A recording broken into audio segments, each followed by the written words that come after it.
In order to make this project, I want to sew some fold over elastic on the top edge of some stretchy mesh fabric to make a nice stretchy pocket for my couch caddy organizer. Now, when you cut your mesh fabric, make sure that you cut it's 6 inches tall here and 14 inches wide, with the stretchiness going in the width of the fabric. So I have a piece of 20 millimeter fold over elastic here, and just to get it started, I'm just going to fold it over the top edge. I'm using this elastic instead of just regular fabric for binding because it will stretch along with the mesh and make my pocket just perfect for holding things inside, like my glasses or my remote controls. Now I'm just using a couple of clips here just to get it started. I'm going to show you how I'm just going to stretch the elastic a little bit as I sew to help me get finished so that the top edge isn't stretched out. So I'm just going to get it started here. I'm sewing probably about 1/8 of an inch away from the edge of elastic so that I can catch the elastic on both sides.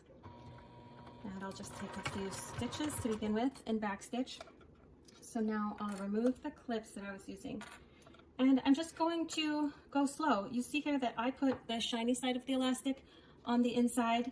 You could wrap it around the other way and put the shiny side of the elastic on the outside. I mean, it's reversible. You can do however you want your pocket to look. So I'm going to wrap the elastic around the top edge of the mesh, and I'm going to pull the elastic ever so slightly.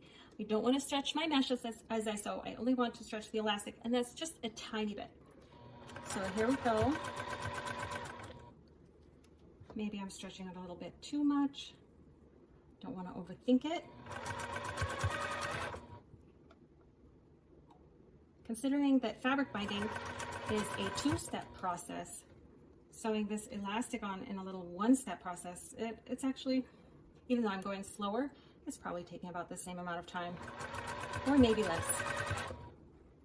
So I'm just stretching the elastic very slightly and wrapping it around the top edge of the mesh.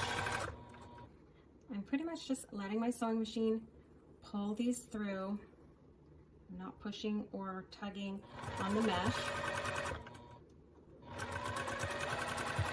And when I get to the end, I'll backstitch again. And there you see here, my top edge is just a tiny bit pulled in, but I've still got some stretch here for my elastic and for my mesh pockets. And I've got about 1 inch of elastic leftovers. I was stretching it just a tiny bit to only get 1 inch left over from a 14-inch long piece. So that's how we'll make our mesh pockets for the Couch Caddy organizer. Let's get to it.